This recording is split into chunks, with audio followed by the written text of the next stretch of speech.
तो राम राम जी, कैसे हो सारे। उम्मीद करता हूँ बढ़िया होंगे। बढ़िया होने चाहिए मेरे सारे भाई।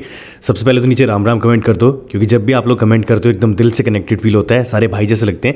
एंड अगर चैनल पे नए आए हो तो लाइक ज़रूर करिएगा, कमेंट करिएगा एंड सब्सक्राइब भी कर दीजिएगा, बिकॉज आपका एक सब्सक्राइब मेरे को बहुत ही ज़्यादा मोटिवेट करता है। Are you afraid of the dark?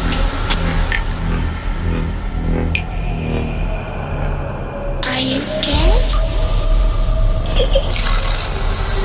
I can see you from behind.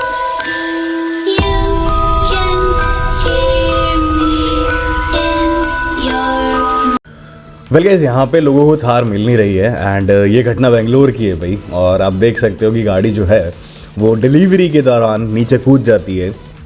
मतलब सीरियसली मेरे को ये समझ में नहीं आता कि लोगों में इतनी ज़्यादा ईगो क्यों आ जाती है कि वो किसी को बोलने में, किसी को हेल्प लेने में शर्मा जाते हैं कि भैया आप एक बार गाड़ी शोरूम से बाहर निकाल दो, या फिर आप एक बार संकरी सी जगह से बाहर निकाल दो। मैंने बहुत बार देखा है जब नई डिलीवरीज होती हुई, हाल ही फिलहाल में गुड़गांव में एक टाटा पंच की डिलीवरी हो रही थी एंड कस्टमर ने ज़िद पकड़ ली और शोरूम के लाख मना करने के बाद कि सर हम निकाल देते हैं, हम हेल्प कर देते हैं, उसके बाद भी जो है कस्टमर नहीं माने।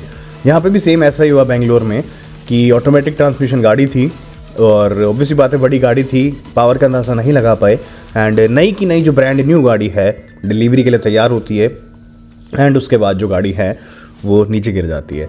नुकसान की मैं बात करूं, महिंद्रा थार थी, इतना नुकसान नहीं हुआ उसमें, फिर भी आप सोच सकते हो कि अगर नई गाड़ी पे थोड़ा बहुत भी स्क्रैच लगे तो वो दिल पे कितना भयंकर लगता है। बट फिर भी थोड़े बहुत स्क्रैचेस तो आए ही हैं एंड ऑब्वियसली बात है ग्रिल तोड़ के नीचे लगी है तो नीचे का जो पार्ट है उसमें भी कहीं ना कहीं डेंट तो पड़ा ही होगा बेसिकली, क्योंकि गाड़ी का वजन ही इतना ज़्यादा है। गाड़ी का वजन जब अपने आप से टकराएगा तो सोच सकते हो कितना ज़्यादा नुकसान जो है देखने को मिल सकता है। खैर गाइस, यहाँ पे तो एक छोटी सी वीडियो थी, क्विक सी वीडियो थी आप लोगों के लिए।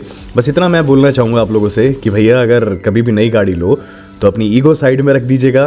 क्या पता आप लोगों को गाड़ी चलानी आती हो, बट नई गाड़ी जो है उसमें 100 अदर फीचर्स होते हैं, 100 अदर एस्पेक्ट्स होते हैं कि गाड़ी बड़ी है, गाड़ी का पिकअप ज़्यादा है, गाड़ी का पिकअप धीरे है, ब्रेक ज़्यादा है। तो उस टाइम जो है डिलीवरी बॉयज़ को या जो आपके शोरूम में सेल्स एग्जीक्यूटिव्स होते हैं उनको बोल दो कि भैया एक बार रोड पर निकाल दीजिए गाड़ी, क्योंकि रोड पर एक्सीडेंट कराएंगे तो शायद इतनी बेइज्जती ना महसूस हो आप लोगों को और एक्सीडेंट होना भी नहीं चाहिए कहीं पे।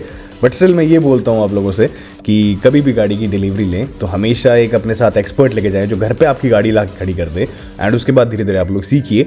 और साथ ही साथ अगर आप शोरूम से ही डिलीवरी ले रहे तो आप प्लीज़ एक अड़िए मत कि भैया नहीं डिलीवरी तो मैं ही दूंगा गाड़ी की और कोई नहीं देगा। तो भाई ऐसे ही है आज की वीडियो। उम्मीद करता हूँ पसंद है तो लाइक शेयर सब्सक्राइब करना मत भूलिएगा। मिलेंगे ऐसी वीडियो के लिए, बाय और धन्यवाद।